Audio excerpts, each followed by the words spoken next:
আমরা এখন কক্সবাজারের বিখ্যাত হিমছড়ি পাহাড়ে উঠতেছি। চারপাশে সবুজের সমারোহ, নানা ধরনের গাছপালা আমাদের ঘিরে রেখেছে।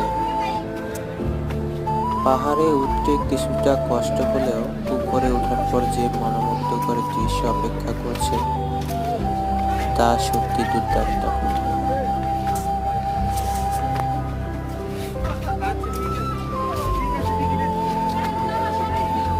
আপনি